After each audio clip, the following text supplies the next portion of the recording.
नजर सबसे पहले उनका रुख कर लेते हैं। बात करेंगे खासतौर से सहयोगी समीकरण और सत्ता यानी बिहार की अगर बात की जाए, यहाँ पर किस तरीके से अब क्योंकि आज चुनाव की तारीखों का ऐलान होगा, उसके बाद कैसे सहयोगी और नए समीकरण बनते नजर आएंगे और सत्ता तक उनको पहुंचा पाएंगे, इस पर हमारी नजर रहेगी, बताएंगे आपको। साथ ही बात करेंगे राजधानी दिल्ली की भी, किस तरीके से यहाँ की जो हवा है वो साफ होने वाली है और खासतौर से ओजोन प्रदूषण जो है उसमें आंकड़ा पाया गया था। कई ऐसे शहर जिनका नाम उसमें शामिल हुआ है, लेकिन दिल्ली फिलहाल किस तरीके से प्रदूषण पर नियंत्रण पाएगा, इसकी जानकारी भी आपको देंगे। और साथ ही अंतर्राष्ट्रीय मामलों की अगर बात की जाए तो मिस्र में क्या बात बनती हुई नजर आएगी, क्योंकि जब हम बात कर रहे हैं कि किस तरीके से अमेरिका लगातार जो कि इस पक्ष में रहा है कि कैसे शांति वार्ता जो है, संघर्ष विराम जो है वो हो सकता है, उस पर कहीं ना कहीं मोहर लगती हुई आज नजर आ सकती है। लेकिन सबसे पहले अब आइए आगे बढ़ते हैं और बात करेंगे बिहार की। खासतौर से बिहार चुनाव की अगर बात करें तो यहाँ तारीखों का ऐलान जो है आज शाम 4 बजे होगा। चुनाव आयोग जो है प्रेस कॉन्फ्रेंस करेगा और उसके बाद अगर देखा जाए तो हम मान सकते हैं तमाम जो अटकलें लगाई जा रही थी उन पर विराम लगेगा और हर एक दल जो है वो हम कह सकते हैं इंतजार कर रहा है कि आखिर कब चुनाव की तारीखों का ऐलान होगा। और इससे पहले हमने देखा था तमाम जो तैयारियां हैं वो पूरी कर ली गई हैं, लेकिन किस तरीके से अलग अलग दल जो हैं वो अब मुस्तैद नज़र आ रहे हैं। तमाम जो दल हैं वो कमर कस चुके हैं, क्या कुछ खासतौर से अलग अलग प्रतिक्रियाएं जो हैं वो निकल कर आई हैं, आइए उस पर भी अब डालेंगे नजर।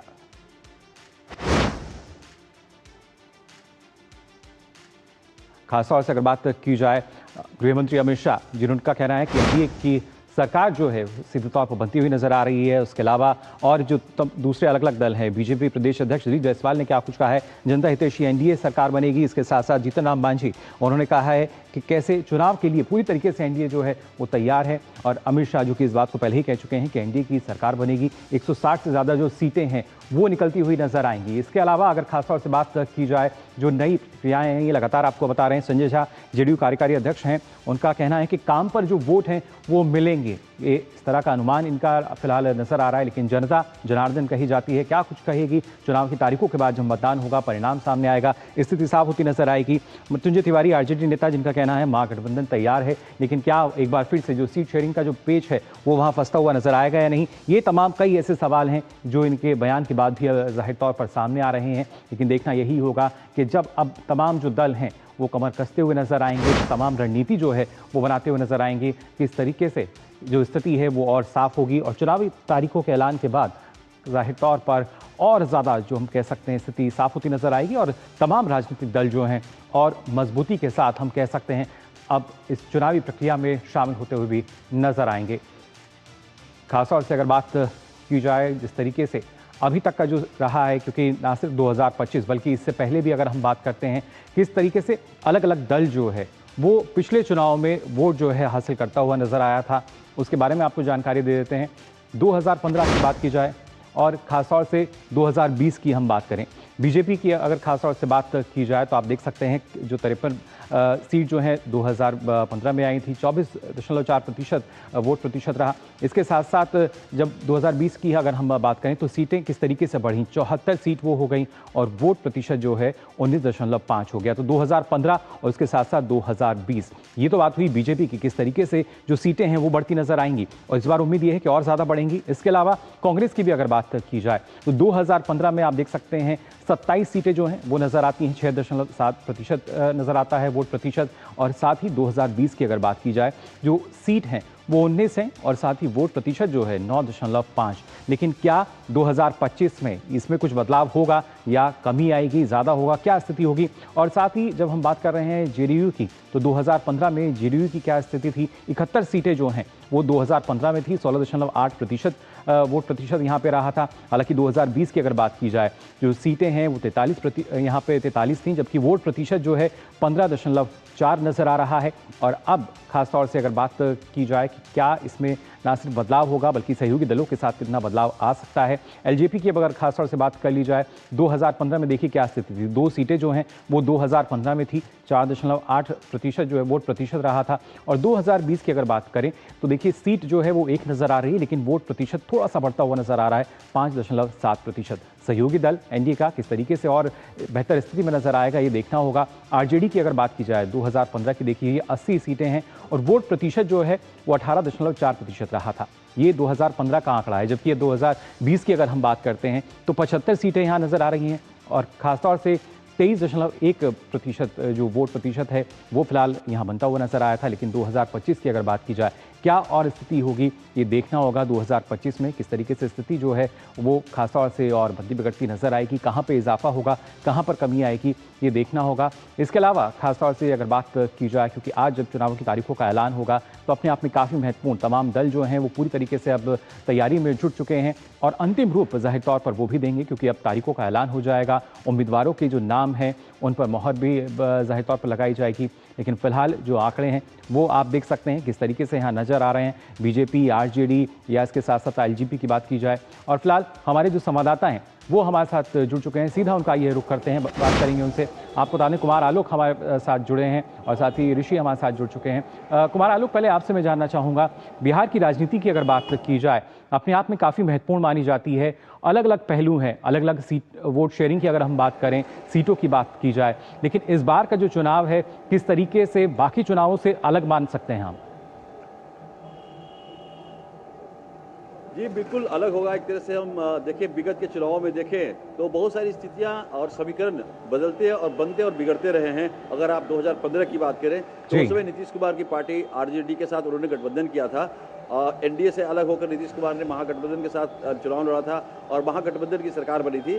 लेकिन फिर बाद में नीतीश कुमार बीजेपी में वापस आए एनडीए में, और 2020 में जो परफॉर्मेंस था नीतीश कुमार और जनता दल यू का वो भी बेहतर था।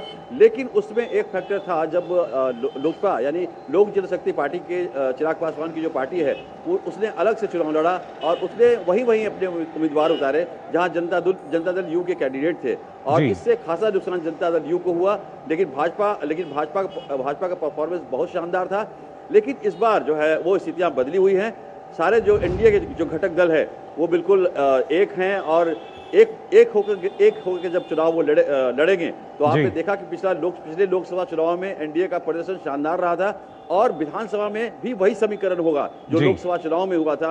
नीतीश कुमार की पार्टी, भारतीय जनता पार्टी, लोक जनशक्ति पार्टी, ये तीनों दल एक साथ लड़े और परफॉर्मेंस देखिए। लोक जनशक्ति पार्टी ने 5 सीटों पर लोकसभा चुनाव लड़ा और 5 में उनकी जीत हासिल हुई। उसी तरीके से जदयू और भाजपा का परफॉर्मेंस रहा। हम पार्टी के जीतन राम मांझी 1 सीट पर लड़े और उनकी भी जीत हासिल हुई। तो इस बार जो परिस्थितियां हैं लोकसभा चुनाव से अगर हम कंपेयर करें, और यही गठबंधन इस बार विधानसभा चुनाव में बना हुआ है, तो एनडीए का परफॉर्मेंस निश्चित रूप से बेहतर होगा। लेकिन देखना होगा कि महागठबंधन की तैयारी है, महागठबंधन का जो उनका जो कुनबा है वो उस कुनबे से क्या रिजल्ट आता है। यानी उनका जो सीट शेयरिंग की बात है अभी तक फाइनल नहीं हुई है, और सीट शेयरिंग जब होता है तब देखने को ये मिलेगा कि कांग्रेस जो 70 सीटें जीत करके 70 सीटें उन्हें मिली थी महागठबंधन से, लेकिन उनका परफॉर्मेंस बहुत ही खराब रहा था। मात्र 19 सीटें जीत पाए और 19 सीटों में से भी 2 विधायक उनके अलग हो गए, एनडीए में चले गए। तो कांग्रेस को कितनी सीटें देगी आरजेडी, ये देखने वाली बात होगी। जी बिल्कुल, जाहिर तौर पर ये देखना होगा। एनडीए जो कि पूरी तरीके से एकजुट नजर आती है और वो खुनबा जो कि अक्सर बिखरता हुआ नजर आया है, लेकिन क्या इस बार यहाँ पे स्थिति कुछ और नजर आएगी नहीं, ये देखना होगा। साथ ही ऋषि, अगर देखा जाए क्योंकि बिहार की जब हम परिस्थिति की बात कर रहे हैं, सहयोगी दल हैं, किस तरह का समीकरण होगा सत्ता तक पहुंचने के लिए, लेकिन उसके साथ साथ बिहार का जो चुनाव है एसआईआर के लिए भी हम कह सकते हैं कहीं ना कहीं सुर्खियों में है। जिस तरीके से शुरुआत हुई और विरोध भी उसका किया गया, लेकिन अब कहीं ना कहीं चुनाव आयोग जो है पूरी पारदर्शिता जो है उसके साथ साथ विश्वसनीयता तमाम तथ्यों को लगातार सामने रखता आया है। और अब जब अब से कुछ देर बाद हम कह सकते हैं जो तारीखों का ऐलान होगा, तो जाहिर तौर पर वो पूरी प्रणाली यानी एसआईआर की जो परीक्षा है उसको भी माना जा रहा है कि इस परीक्षा में पूरी तरीके से सफल वो नजर आया है। देखिए, जहाँ तक बिहार के विधानसभा चुनाव की बात करें तो कई मायनों में ये अभूतपूर्व है। एक तो लोकसभा चुनाव के बाद जिस तरीके से एसआईआर की प्रक्रिया को शुरू किया गया, हालांकि बिहार में एसआईआर की प्रक्रिया 20 वर्ष पहले हुई थी और उसके बाद अब हुई है, और उसके बाद ये पहला चुनाव है। और ये एसआईआर की प्रक्रिया सिर्फ बिहार में ही नहीं, अब आयोग ने कहा है कि पूरे देश में भी लागू होने जा रही है। जी। तो कुल मिलाकर जो एसआईआर की प्रक्रिया के दौरान जो भी मुद्दे उठे उसके विरोध में, उसके पक्ष में और कोर्ट तक मसला गया, उसके बाद जब ये पूरी की पूरी लिस्ट सामने आई है, उसके बाद जो परिस्थिति बनी है, तमाम राजनीतिक दलों को वो सूची दे दी गई और उसके बाद कोई गतिरोध देखने को नहीं मिला, ये महत्वपूर्ण है। और इसमें ये कहा जा सकता है कि आयोग ने जो अपनी प्रक्रिया शुरू की थी उसकी स्वीकारोक्ति हो चुकी है। सभी राजनीतिक दल अब चुनावी प्रक्रिया में भाग लेने के लिए तैयार हैं। और अपनी अपनी पार्टियों की तरफ से जोड़ तोड़ किस तरीके से कितनी सीटें ली जाएं, कितने उम्मीदवार हो, क्या हो, वो सब चल रहा है। इसका मतलब ये है कि आयोग ने जो प्रयास किए थे एसआईआर के माध्यम से जो मतदाता सूची है उसको करेक्ट करने के, उसको सेकेंड लिस्ट बनाने के, वो काफ़ी हद तक सफल रहे और उसी की जो अब वानगी है इन चुनावों में देखने को मिलेगी। एक तो ये कि मसला ये हो गया कि सभी लोग चुनाव की प्रक्रिया से जागरूक हो गए। इसका बड़ा असर मुझे लगता है देखने को मिलेगा, क्योंकि चुनाव से पहले ही चुनाव की इतनी ज़्यादा चर्चा हो चुकी है कि अब वोटर टर्नआउट मुझे लगता है बढ़ेगा जी। और यही चुनाव आयोग की एक तो लक्ष्य भी है कि कोई भी मतदाता ना छूटे। अब प्रश्न ये आता है कि आज की जो महत्वपूर्ण प्रेस कॉन्फ्रेंस है 4 बजे की, इसमें कितनी चरणों में चुनाव होना है और मतगणना कब तक हो जानी है। हम जानते हैं कि 22 नवंबर तक बिहार की जो विधानसभा है उसका गठन हो जाना है। तो ऐसे में अब जो समय है बहुत ज़्यादा नहीं है, तो इस समय की लिहाज से देखा जाए तो आयोग को 2 चीज़ों का ख्याल रखना है जिसमें कि तारीखों का ऐलान होना है। एक तो बिहार में जो त्यौहार हैं, छठ है, दीपावली है, छठ बेहद महत्वपूर्ण है। दूसरा ये है कि वहाँ पर बाढ़ की वजह से जो विस्थापन है, तो ऐसे में जो तारीखें हैं वो छठ के आसपास ही मानी जा रही है कि कम से कम पहली तारीख जो है वो होगी। अगर एक ही चरण में होता है तो एक ही हो जाएगा, लेकिन जिस तरीके से राजनीतिक दलों ने कहा है कि एक चरण में या 2 चरण में हो, तो ऐसे में आयोग भी इस चीज़ का इनपुट उनके पास रहता है। लेकिन जो जनता के साथ या बाकी जो ग्राउंड लेवल पर जो सिक्योरिटी है, असेसमेंट है, वोटर टर्नआउट बढ़ाने के लिए और क्या क्या ज़रूरी चीज़ें हैं, उन सबको ध्यान में रखकर चुनाव आयोग अपना इंडिपेंडेंट जो है फैसला है वो लेता है। तो ऐसे में आज पता चल जाएगा निश्चित तौर से कि चरण कितने हैं। लेकिन ये जो पूरी प्रक्रिया है, जो कवायद है, आज जैसे ही चुनाव की तारीखों का ऐलान होगा वहाँ पर आचार संहिता लग जाएगी और बिहार में जो चुनावी सरगर्मी है वो सिर चढ़कर बोलने लगेगी। जी बिल्कुल, चुनावी श्रृंखला जो है वो आज अब से कुछ देर बाद हो जाएगा और उसके बाद आचार संहिता लगेगी, तो जाहिर तौर पर देखना होगा कि आने वाले जो समय है और उसमें क्या स्थिति फिलहाल नजर आती है। फिलहाल बहुत बहुत शुक्रिया आपका हमारे साथ जुड़ने के लिए कुमार आलोक और ऋषि, इतनी महत्वपूर्ण जानकारी आपने हमारे दर्शकों को दी, बहुत बहुत धन्यवाद। और आइए अब न्यूज पंच में आगे बढ़ते हैं, खासतौर से बात कर लेते हैं राजधानी दिल्ली की। जी हाँ, राजधानी दिल्ली की अगर बात